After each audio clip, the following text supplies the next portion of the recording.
Sa part 2 ng ating adventure dito sa Atok, Benguet, ay aakitin natin ang summit o tuktok ng pangatlo sa pinakamataas na bundok dito sa Luzon, ang Mount Timbak. Dahil sa pabago-bago at sama ng panahon, hindi na namin nasilayan ang inaasahan sana naming sunrise at sunset. Medyo naging challenging ang pag-akyat namin dahil bukod sa umuulan at madulas ang dadaanan, sobrang lamig din ang temperatura na umabot ng halos 8 degrees Celsius.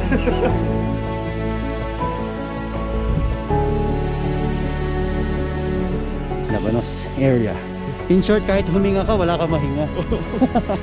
Pero sarap, no? Grabe, para ako nasa ibang bansa.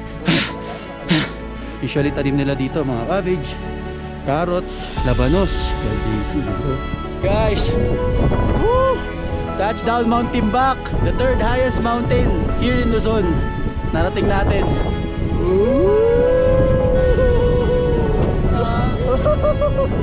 Ano to? 2,700? 17 above sea level. Napakataas.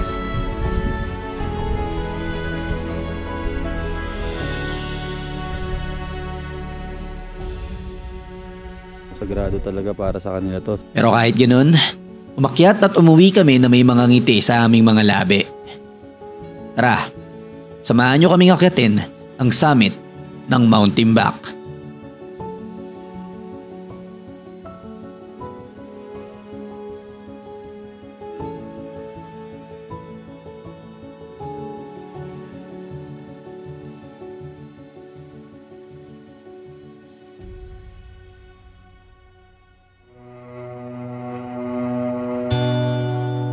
Welcome sa day 2 ng ating Mount Timbak adventure. Sino malakas magilik, pre? Yun yung pula. Dahil nauna ka lang. Gagawa ng bubbles. Blok. Good morning mga birds. So, time check. Alas 4 na. Umaga. Uy, tara pre, akita tayo bundok ka. Tingnan tayo sa labas kung maganda-ganda na ang panahon. Saan mo yung rep? Saan ko yung ref? Hayop. Ganun pa rin, pre. Ang lamig pa din. Malamig ngayon. Ang lamig dito sa ref, pre. Ang dilim ba? Wala pa makikita. Alas 4 pa lang eh. Pero sa tingin niyo po ba yung ganitong panahon may sunrise? Wala. Oo. Pag halimbawa gusto nyo assign natin Hawa. Ganun na lang po siguro. Assign natin. Tapos tatlo pong ano. Ay, dalawa lang, hindi ba pagpapilin siya? Meron na po. May dala po siya. Ay, ito na lang, pre. Ito pala. Ito na lang. Apo. Ito na po. Thank you po. Medyo nasabalan na eh. Morning po. Ang lamig.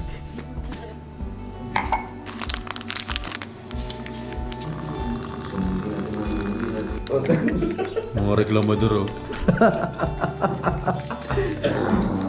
Mga ganun eh. Kala mo kaso mga agad eh.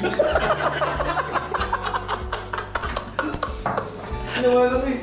Pangayok. Gising ako na madaling araw. Dalawa kayo umiilig eh. Kasi bro, tapos ka na eh. Kaya nga, tapos na ako. Tapos ka na eh. Gising ka na. Gising na ako. Ito, mild lang ito eh. Gumagano na sa gilid ko. Mabait. Ito galing na aso eh. Sabi mo ano, hindi nanunugod. Hindi kay Jerry. Parang nakakagat. Aso nalaglag sa ano. Nalunod. May pula. Alright mga ports, so 8 degrees, good morning. Ito po mga outfit check niya, ports. Outfit check! Crocs lang, medyas, shorts. Ngayon ko na po nalaman, mahina po pala yung Jeric. Tignan nyo naman ang suot. Outfit check. Oo, di ba? Parang kala mo may sakit. Bakit mo suot mo? Check. Outfit check. Oo. Bonnet. Ay ano, tube mask. Tube mask. Kapote. Di ba? Parang may sakit. Akala mo jersey. Cool fever na lang kulang eh. Akala mo may sakit. Parang natipos pre. Oo. Tapos, Di ba? pants. Oh, tingnan mo. Meron pa. Brick na yan. Ay, Doon kayo sa summit. opo. Ha? Opo. Sige, para tawagan ko na yung guide ninyo. Ano mo? Sige po. Guide, sir. Tataas kayo. Ba't ka nang hubad? Mainit lang naman po eh. Nakabisado pa po namin yung lamig. Hindi yung lamig. Paano outfitan? Oh, yun ang mga outfit na kaakyat oh. Kay Paul naman, kay Paul. Ano, outfit check. One. Pre, Tapos chinelas, short. parang, Original yan. Original yan. parang ka Made in Atok Benguet. para ka nagbalasan ng baraha sa damit mo. Yan, nabasa agad buko pre oh. Basa agad buko. Kailangan ng bonnet. Oo. Bubonet tayo. Pasok mo na kami. Okay yun. Liwanag na. Kung possible, makapag-drone tayo. Kita nyo naman. Full na kami. Outfit na kami. Naka-gloves kami. Mabonet kasi sobrang lamig talaga. 7 degrees na ata rito. Ready kami kasi akit kami na summit. Ewan ko saan yung summit. Ganda sa taas. Wala na. Pero may terrace dito eh. Tingnan natin. Dala ko rin yung drone. Sana makapag-drone tayo sa taas. Pero may kasamang ulan kasi oh, yung hamog. May kasamang tubig. Hindi ko alam.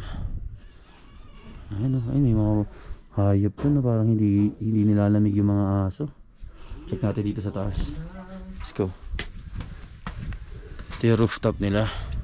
Ay grabe, tanaw mo pala rito lahat. Ay ko shit, tapos agad. Ayun o, tanaw mo pala rito lahat oh. Huh?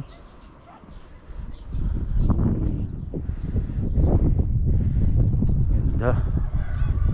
Yan, ewan ko saan yung summit. Kung doon o doon. Guide natin siya ate. Naila. Oh, pre. Anong sinasabi ko? Ano ang the best na pang-akyat? Crocs, pre. Crocs Kita mo naman, pre. Oo ano? Oh, di ba? Ayaw nyo maniwala sa akin, nag-boots kayo. Te, mahirap pag naka-boots, madali. Madali na. Oo. Dapat sinabi mo mahirap para nagpalit sila. Dito na muna kami. Ay, tuloy na? Ano, game na? Game na pa ba to? Hoy. Saan po ba yung akyatin? Abubugod tayo akyat. Uy, dapat mo na magulo dyan sa. Abay, trip. Ito, nanunungkit na mangga, oh. Pakita kami. So, syempre, doon tayo sa mabagal lang, te, no? Baka hingalin po kasi yung kasama namin sa likod, eh. Medyo tumatanda na po. Uy, sumabit Uy, pre, uy. Sumabit. May, ano yan? Tubig yan. Ano yan? Pilit ng bato. Ano to? Cactus. Ah, cactus. Cabbage. Cactus. Ito po, ano to tinatanim nyo dito, te? So, bali yan po yung mga carrot. First Ah, stage carrots. po ng carrot yan. Alin po yung carrots? Ito mismo? Hindi po. Wala pa. Wala pa. So, Bali, ito na po yung mga carrot. So, itong napagin natin is halos katapat na ng Mount Ulan. Sementado. Hindi siya maputik. Galing eh. Yan na siya ngayon. Yan siya. Ayan lang siya. Ayan lang siya una. Damo lang. Sige ganito guys. Sana makita tayo. Meron na po ba kayo dyan na ano? Yung talagang may carrots na wala pa po? Wala po po. Wala pa. Grabe guys. Di ba nahirapan sa pole mo? May ano naman ako. Okay na okay. Jacket natin. Yung mga labanos na. Labanos? Yung mga nakahiga doon. Labanos. Labanos area. Ate chill na chill lang tayo. Hingal na hingal. Pag hinga mo, parang Walang hangin. malabas yung hangin. Wala ka mahigop na hangin. Ganun siya, ganun kalabas yung hangin dito. Grabe ano? Siguro mga 6 na ngayon no te? 7 degrees? Kaya, Meron ka te? saludo po ako doon sa mga nagpapasok sa'yo. In short, kahit huminga ka, wala ka mahinga. Go. Grabe ganun kanipis yung hangin dito. Pero sarap no, grabe. Para ka nasa ibang bansa. Nakakatuwang makita ng harapan yung mga pinagmumulan ng mga kinakain natin sa araw-araw. Mas na-appreciate ko yung sipag at dedikasyon ng mga kababayan nating magsasaka. Yung kable na yun tayo, malalaking kable, tubig yun, di ba? Sipi mo, pag nagtanim ka rito, hindi mo na kailangan diligan. Oo, hindi na. May instant dilig ka na. Pero pag summer daw, kailangan pa rin nilang diligan. Ano pinakamalamig na experience nyo dito, te? Ngayong December. December talaga. Siguro mga lalo. January talaga. So sakto talaga tayo sa lamig. Ito na, to Mount Timbag. Mount Timbag, hindi Mount... Timbak. To Mount Timbak. Wala yan. Mount Timbag. Ito na, medyo rough road na tayo guys. Bakit po tayo sa summit. Yan po sa harap natin si Kuya Je. Leading the way. Dahan-dahan lang tayo guys kasi medyo mataas ang babagsakan natin pag tayo nadulas. Alright. Hindi talaga ako hinihingal eh. May top box lang talaga kagabi. Ingat, medyo malumot. Yun, saan tayo nagmula? Hindi na namin makita kung saan kami galing. Nana, Tito Paul, nasa na tayo? Hindi ko alam. Basta ang alam ko. Hinihingal ako. Grabe oh. Wala ba dyan jeep pa sa puti? Sa post. Napakaganda. Solid. Kaya pala kailangan ng guide. Mamisan saan tayo umakyat eh. May rice terraces dito guys oh. Oh, mga usually tanim nila dito mga cabbage, carrots, labanos, Sipin mo, ganito yung panahon. Pag nagtanim ka, di mo na kailangang diligan. Automatic na. Ha? Million flowers. Million flowers. Kasi marami. Ganda, oh. Million. Wait lang, bilangin natin kung 1 million to. Hindi ka matapos ka. Yung mga may kulay, hydra po yung tawag. Hydra. Parang natutuyo ka ng ano. Ha? May CR pala dun yun. Pre, Wild Daisy. Wild Daisy, ganda, oh. Sa Manila, iba yung Wild Daisy na nakikilala ko. Pangalan naman yung pre. Si Daisy. Sa Manila, iba yung Wild Daisy na kilala ko. Local name, Shasta. Ang alin? Yan. Yung mga Wild. wild days. Shasta. Oh, Shasta. May kilala rin daw si Paul Daisy eh. Oh, wild. Wild din. Daisy yan. Ay, uy. Yeah, Crocs pa. Di pre, lumot yun. Lumot yun eh. Ganda, oh. Ibang klase. Dami-dami bulaklak dito. Alright, alright. Nahangin nga yung ano ko eh. May kasamang tubig. Woo! May kasamang ambon. Spogy pala ako pag walang tube mask, guys. Ito na yung summit. Ang lapit lang naman pala. Wala ba mas mataas te? Ito na, ang Mount Timbak. Oy, grabe. Lakas ng hangin. Woo! Highest point. Guys, woo! Touchdown Mount Timbak. The third highest mountain here in Luzon. Narating natin. Kasama natin si Kuya Je, si Tito Paul. Let's go guys. Grabe. Yun yung pinanggalingan natin, hindi na namin makita. Ayan ang pananim. Sobra, napakaganda pagmasda, napakalamig dito. Iniisip ko lang kung paano tayo magdo-drone guys, pero gagawin natin ang paraan yan. Sayang kung di tayo makapag-drone. Oh, may lamesa. Dapat dinala na nga natin yung nilaga natin dito eh. Ayun oh. Makapag-drone kaya tayo rito? Wala, hindi kaya. Napakalakas, parang hindi tayo makakapag-drone guys. Tignan nyo yung hampas ng mga halaman. Sobrang lakas. Baba mo. Drone shot mo, drone shot mo. Sama kami.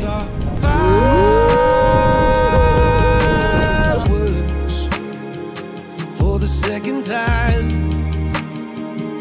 in 2 days.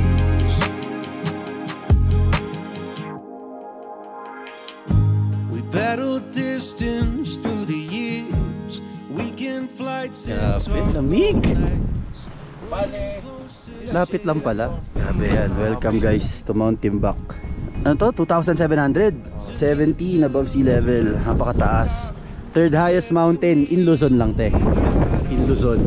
Grabe, parang lilipa rin na to. Ganito po ba kalakas talaga lagi hangin dito sa Toktok? Malakas talaga. Ano sumunod ka ulit na ano? Na highest mountain? So, bali first Pulag. highest mountain po natin sa Luzon. Pulag. Oh. Pulag first. Second, Mount Tabayok. Tabayok. Saan yun? Malapit ang Linkin. Tabayok yung terminal. Yung Ay, yung Lake Tabeyo. Opo. Pangalawa yun. Opo. Kaya naman pala malamig din dun. So pangalawa, ibig sabihin napuntahan ko rin. So next na natin yung Pulag. Mount Pulag. Alam ko somewhere dito yun, Next nakita po rin natin, dito. yung gin, ilabas mo na. Nag-hearing po sa Dapat yun na yung gin, malamig. Si Tito Paul, oh, inom na. Lamig, grabe. Hindi siya tanaw dito kapag maaraw, ganun. Tanaw po talaga siya. Sayang kasi wala siyang clearing. Walang makita ngayon, pag lang talaga.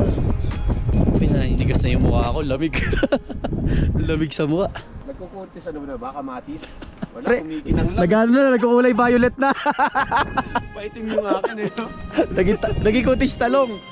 Hangin na to, nasisira yung mga halaman kasi. Nasisira niya yung mga halaman. Yung hangin na to. Lakas kasi kaya pag nakikita niyo na Pag yung mga nanditong halaman. Grabe yung tunog, naririnig nyo ba yun? Isipin nyo, yan dito tayo sa amin. Tatanaw mo rito yung mga pananim nila, which is iba na yung daan eh.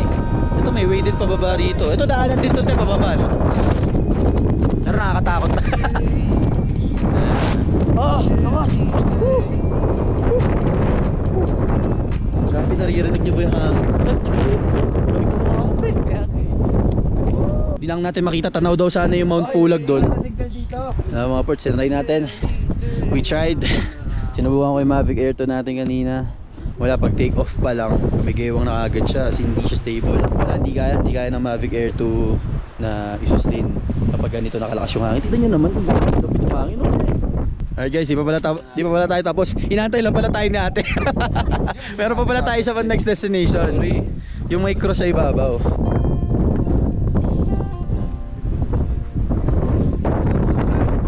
Malamig. Wala ba souvenir na cabbage?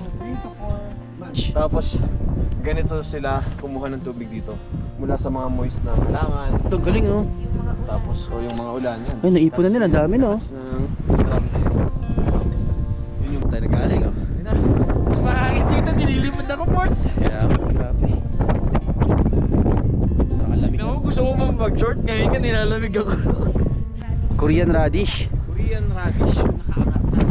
Tapos bulaklak yung kanyang. Korean radish to. Ito yung mga Anyong. Di ba basa yung gloves nyo? Di pa. Bago itanim. Ano sa'yo? Anyo sa'yo. hindi na siya pwedeng i-ani. Anihin ka na namin anyong. Handa na. Grabe, puro ano to, repolyo, pechay. Ano to, cabbage din to. Pechay no? Cabbage pa din.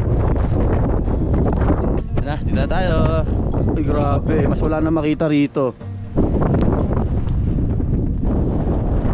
Ayun sila, tino. Kinakain na sila ng pag oh. Oh. Dito Paul mo, nanunungkit na mangga. Alam mo, ano na rito, may mga kuryente na. Grabe, dami nilang pananim dito. Mas mura lang nila nabibenta, di ba? Mas pagdating na Manila, mahal na. Nasa edge tayo ng bundok eh.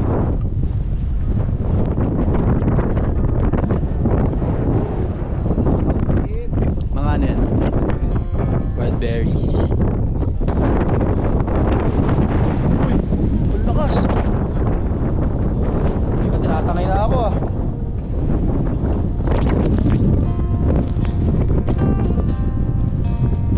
Namanhid na yung pisngi ko. Grabe, nakakas ang hangin din. Lalo.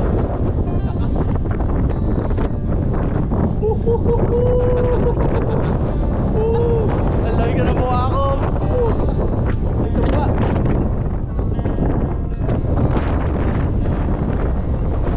Ano yun, nabebenta rin yung mga bulaklak na yan. Ah, talaga. Ayan yung wild daisy. Ay million ano pala? Million daisy. Millionaire. Ang dami no? Mga cabbage ano to? Cactus. Oh, cabbage cactus. Diba?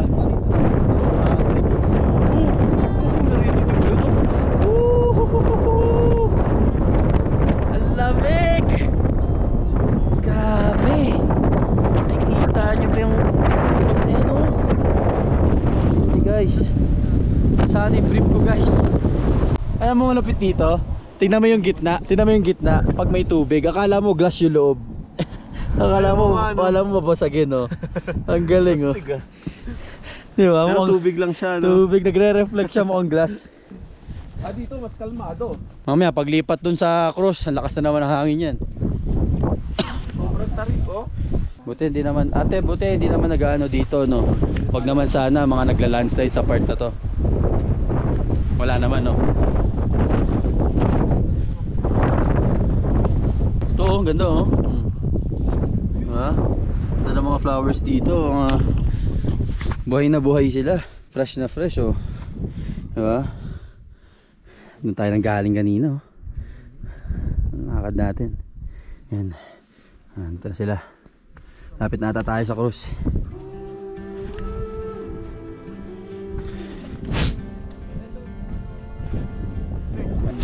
So bilang respect sa ano nila, so wag natin dun sa cruise daw, medyo minimal lang yung mga boses natin, walang sisigaw, kalmado lang tayo, tahimik lang.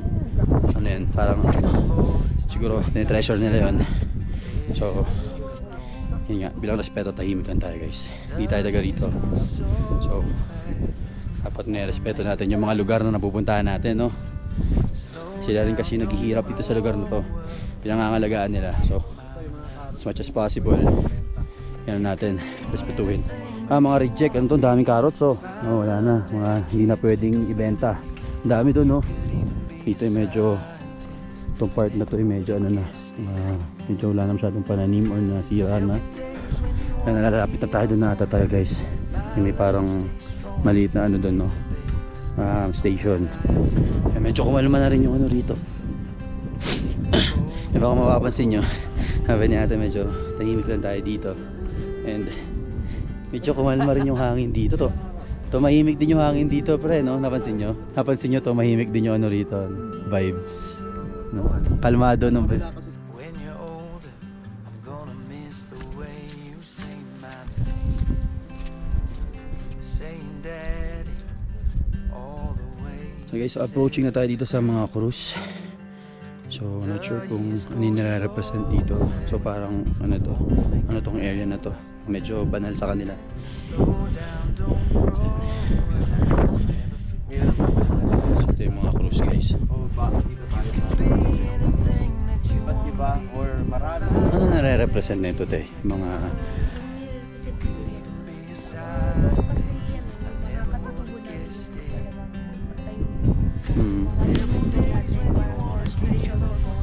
okay. Sagrado.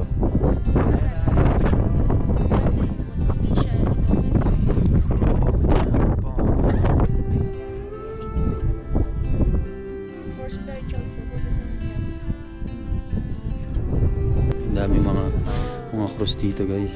So sagrado talaga para sa kanila to, sa mga ninuno nila, mga igorot, no? Yun yung mga nagtayo niyan. Ay, makikita nyo dahil pang cross dun.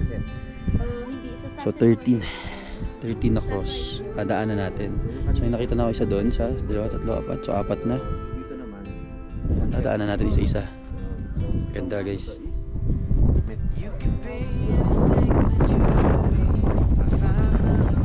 Kailan natayo to te? Mga cross na yan. Matagal na. Matagal na meron. Opo. Di mo na inabutan pag ano. Oo, malito po ko doon. 90s. Ano to nasa harap na ito? Ano tong view na to? Mga buntok-buntok. Bundok-bundok na. Natin nakikita no. Dati tuwan-tuwa tayo pag nag-ride tayo. Makakita ka daanan kang fog. Dito magsasawa ka sa fog. buong lugar fog. Wala muna para makita mo naman yung view. Wala, na-tsempo tayo. Bad weather.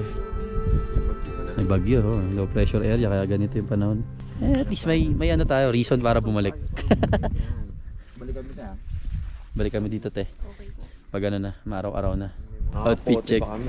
Outfit check kay Kuya. Kulang na lang. Si kuya naka-t-shirt lang. Fever, kala mo may lagnat. Kuya, anong sekreto mo? May lagnat ka ba kuya? Grabe, tingnan mo naka-t-shirt, naka-short.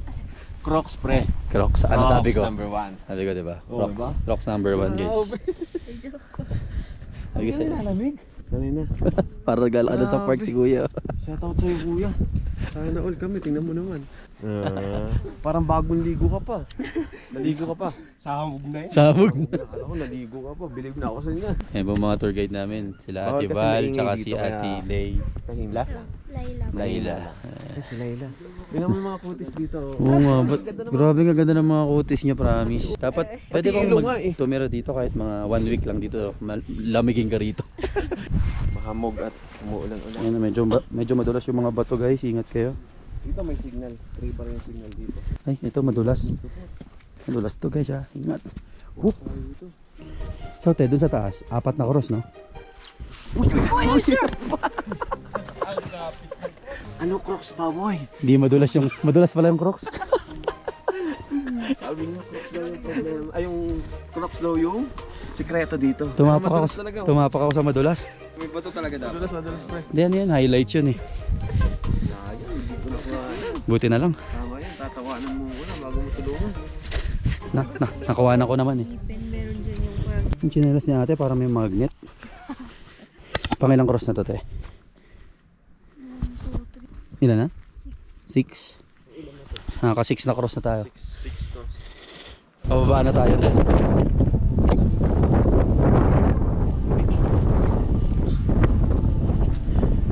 Ito bahay yun?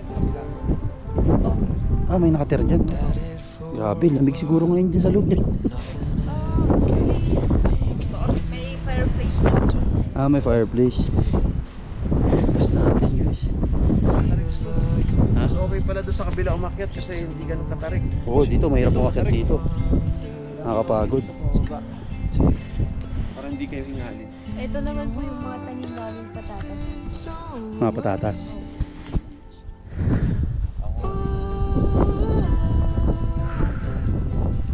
Ito yung pechay. Grabe, ganyan lang pala itsura ng pechay sa simula. Maliit lang. Ito daw yung mga pechay, pre. Paul, ano yung mga pechay? Ito na yung pechay. Ito yung start ng Station of the Cross. Ano nakasulat? Simana Santa. Pagka Simana Santa, no? Nakasulat. Station of the Cross of Mount Timbak. Pilgrimage. Talagang hindi mag-clear yung panahon dito ngayon. Doggy! Doggy! Uy! Hindi ka nilalamig dyan. Kasi mga aso sanay na sa lamig. Ngayon na pala yung ano natin, transient natin, oh. Ngayon naging sa kababa na tayo yung transient natin. Oh, yan na. Ikot natin yung mataas. Kababa na tayo guys, yun yung transient natin. Kaya natin magpalipad ng drone dito, mas kalmado hangin dito eh. At least para kahit pa paano, may makuhanan tayo ng drone shot sa part na to. Kahit ito lang itong baba. Sa taas wala, hindi ubra. Okay na, touchdown. Ito tayo sa transient. Ito pala sa gilid ang labas. Thank you ate. Sarap na kumain. Dito na natatapos ang Mount Timbak adventure natin mga upwards. Sana na-enjoy nyo. Grabe, hanggang ngayon hindi pa din ako makapaniwala na karating ako sa lugar na to. Meron palang ganito kalamig na lugar sa Pilipinas. Akala ko malamig na dati yung Baguio, pero may mas lalamig pa pala.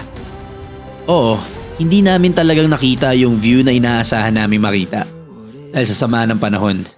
Pero kahit ganun, in-enjoy na lang namin at naging masaya pa din.